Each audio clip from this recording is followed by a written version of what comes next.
Hi friends, இப்போ நம்ம இந்த வீடியோவில் என்ன பார்க்க போகிறோன்னு கேட்டிங்கன்னா, ஜவஹர்லால் நேரு அவர்களின் நூற்றாண்டு நாணயத்தின் ₹1 கதையை பற்றி தான் பார்க்க போகிறோம். 1989ஆம் ஆண்டு வெளியிடப்பட்ட இந்த ₹1 நாணயம் இந்தியாவின் முதல் பிரதமர் பண்டிட் ஜவஹர்லால் நேரு அவர்களின் பிறப்பு நூற்றாண்டை கொண்டாடும் வகையில் வெளியான சிறப்பு நாணயம்.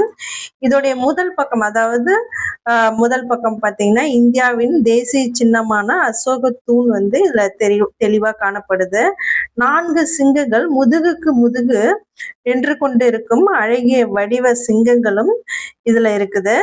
கீழே பார்த்தீங்கன்னா தர்ம சக்கரம் இருக்கு. இதுக்கு மேல பாத்தீங்கன்னா பாரத் என்று தமிழ் மொழியிலையும் இந்தி மொழியிலையும் எழுதப்பட்டு இருக்குது.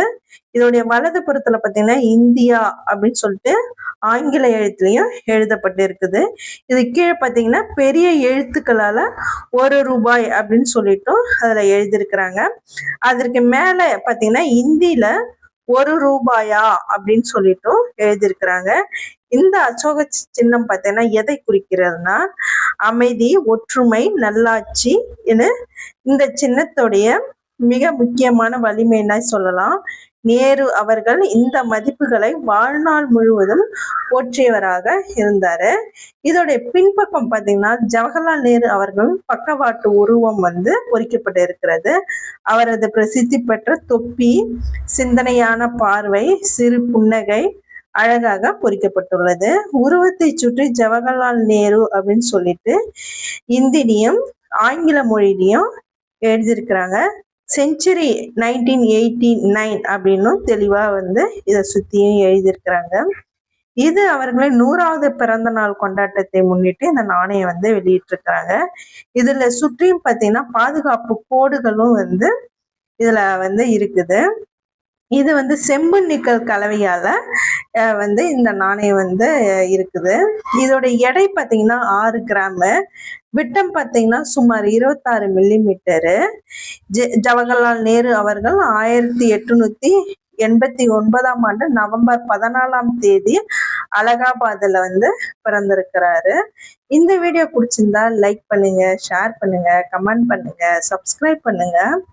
மகாத்மா காந்தி அவர்களுடன் சுதந்திர போராட்டத்திற்கு முக்கிய பங்கு வகித்தார்னே சொல்லலாம்.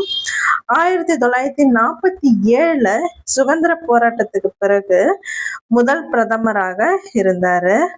1964 வரை நாட்டை நம்ம வழிநடத்தினாரு.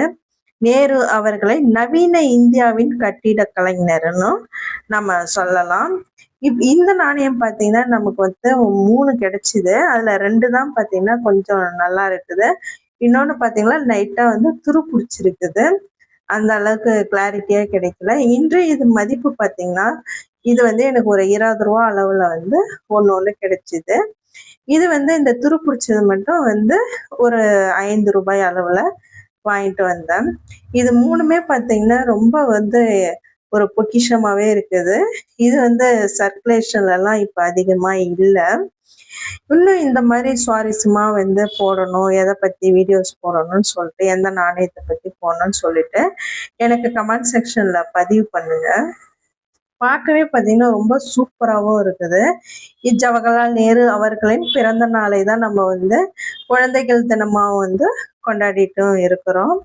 இது பார்த்தீங்கன்னா கலெக்டர்ஸ் கிட்ட ரொம்ப வேல்யூபிளாக ப்ரிஷியஸாகவும் இருக்குது. இது பார்த்தீங்கன்னா நமக்கு ஒரு பொக்கிஷன்னே சொல்லலாம். Okay, bye friends.